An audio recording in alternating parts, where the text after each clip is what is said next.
welcome back to my YouTube channel. Welcome back to a new tutorial. If today is your first time of stopping by, you are highly welcome. Guys, today I want to show us how we can DIY this trending bell sleeve that is standing. That is the standing bell sleeve. You can achieve it with boning. You can equally achieve it with crinoline, but I want to make use of boning. So this is my boning and this is my interfacing that I'm going to use also. You can equally use gum stay. If you have a hard gum stay, you can use it, but I'm using interfacing and boning. The essence of this is to use something that will make it stand, and what that makes things stand in sewing is the gum stay or the hard gum stay or the boning or the crinoline. So now, guys, without wasting much of your time, let us dive into today's tutorial. So now I've cut out my material that I want to use already, but I want to show to you guys how to cut out a bell sleeve in case you don't know how to cut out a bell sleeve. I've made a well-detailed tutorial on how to cut out a bell sleeve. So now, guys, let's assume that this is my material. This is my material. Do you see it? So you now fold your material in diagonal form. You don't fold it the normal way we fold to cut. You don't fold it the normal way we fold to cut out normal sleeve. You fold it in diagonal form. Do you see it? You fold it in diagonal form.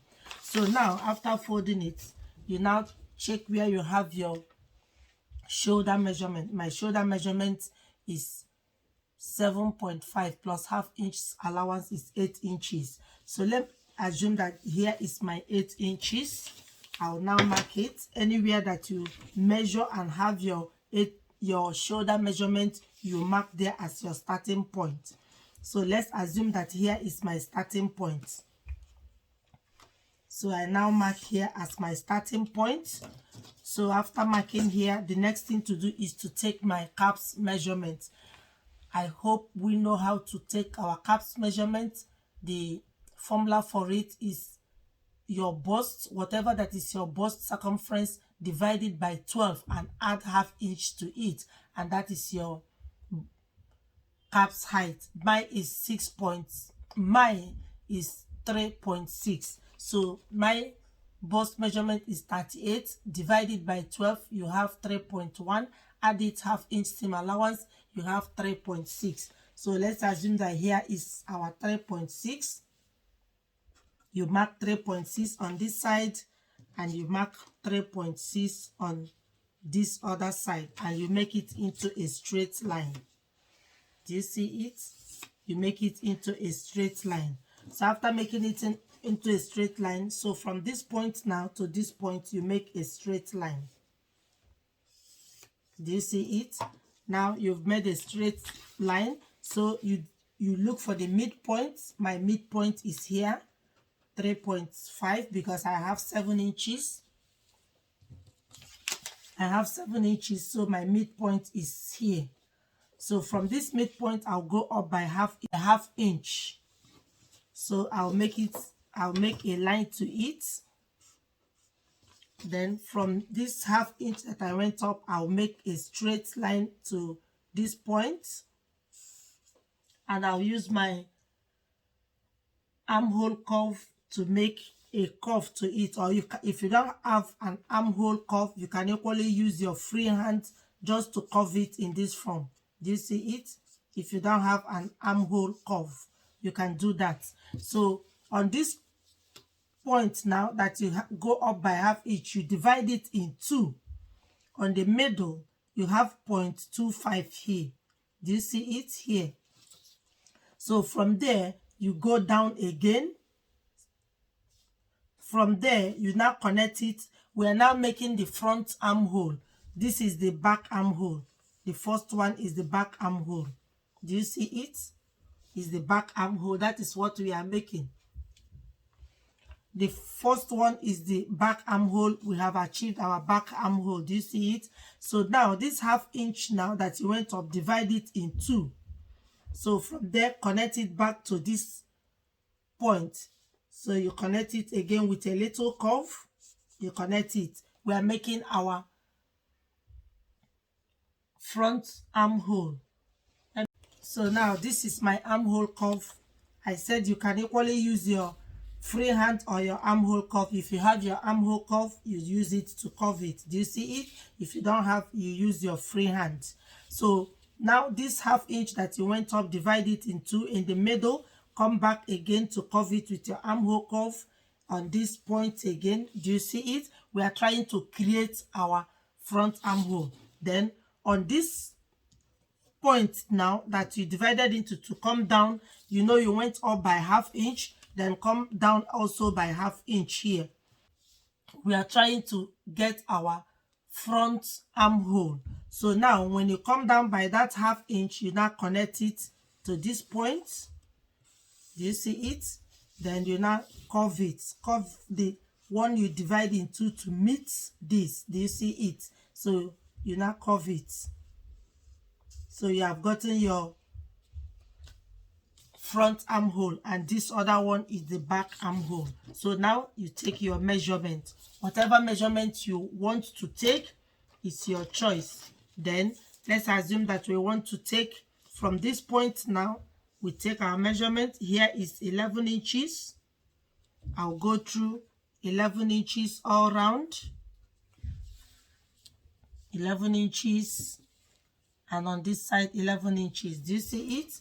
I will now connect all the dots of 11 inches, and that will going to be our length. Do you see it? So here, now this is our length. Do you see our length? So we now cut it out.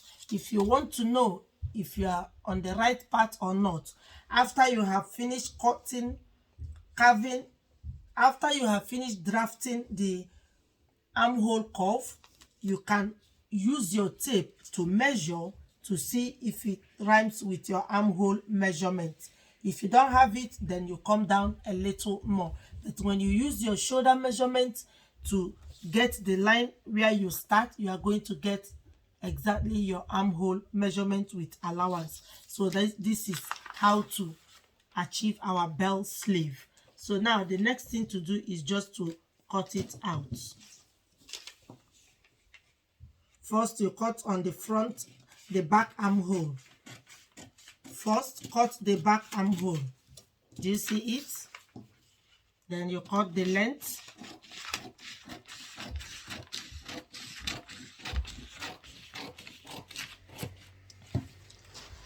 Do you see it, guys? That's the belt sleeve.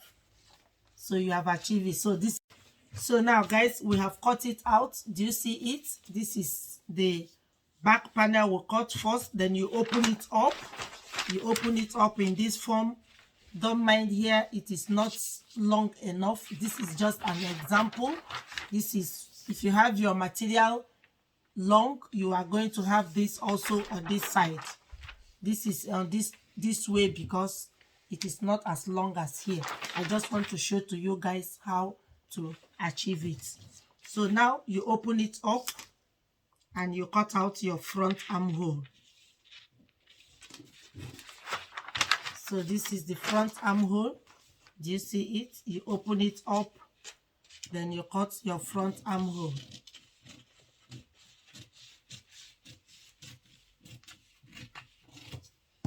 Guys, do you see it? This is our front armhole.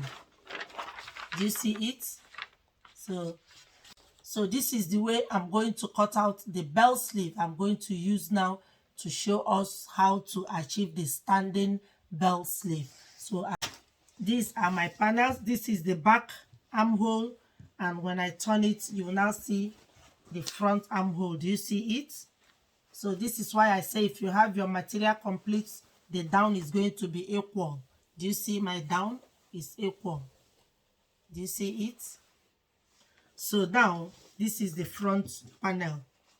Do you see the front armhole? So this is the front armhole. Let me place it. So this side is the front armhole, and this side is the back armhole. So now the next thing to do is to gum the interfacing to the lining. Do you see it? I'll gum it to the lining. This is my interfacing. I'll gum it to the lining. after which I will now take the front of the material and the front of the lining. I'll put them together in this form. Then I'll use my boning. You can decide to sew on it, or you can decide to make a casing after sewing the lining to the main material. You now measure what you have and you now run a stitch and you pass it through. Any one of this system is going to be perfect. So now I'm going to take it to the ironing table to gum my gums, to add my gum stay, and I'll sew it and we'll be back. Now guys, I have sewn one of the bell sleeve. Do you see it? Do you see how it is? That's the boning that makes it to stand. Do you see how neat the inside is? Do you see it? And this is our bell sleeve. So I want to show to you guys how I attached it. So now this is the lining, which I have used the gum stay or the interfacing to gum on it, and this is the main material. So now I have closed it using the allowance that I left. I have just closed it. Do you see it? And also I closed the lining also. So now I will now take the right side of each of them, face it to each other. That is the right side facing each other. That is what I'm going to do. Do you see it? This is the right side and this is the right side. From that side, from the sewing allowance, then I joined the two together. Do you see it? Just pin it using your pin to pin it. Do you see it? So I'm going to pin it right round. Now guys, do you see I have pinned it right round? Do you see it? I've used my pin to pin it. That is to pin the lining and the main material together. Do you see it? So the next thing I did was to take my boning. Do you see the boning? Here, that is the joining, that is the allowance. I now open it up and put the boning inside, so to prevent it from being uncomfortable to the body. So this is the way then I now sew it, but I did it on the side of the lining because I'll turn it. So I did it on the side of the lining. So I open it up and I put the boning just in this form. Do you see it? 1/4 inch away from the seam allowance. I now put it and I close it. Then I sew it all round. After sewing it all round, then I turn it over.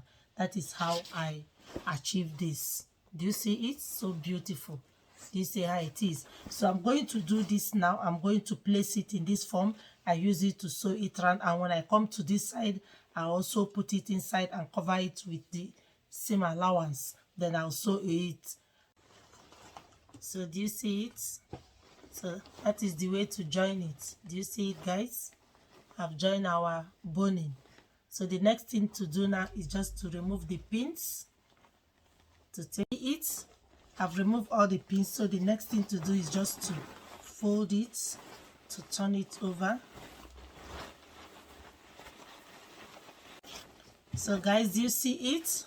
So we have turned it. So the next thing to do now is to give it a good press, after which I'll now fix it to our gown and we'll see the final look.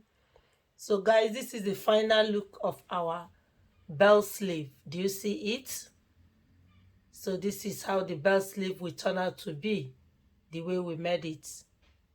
So guys, if this tutorial has been helpful, don't forget to like, share and comment on my videos. And if you have not subscribed, consider subscribing. Love you and see you in my next video. For now, bye.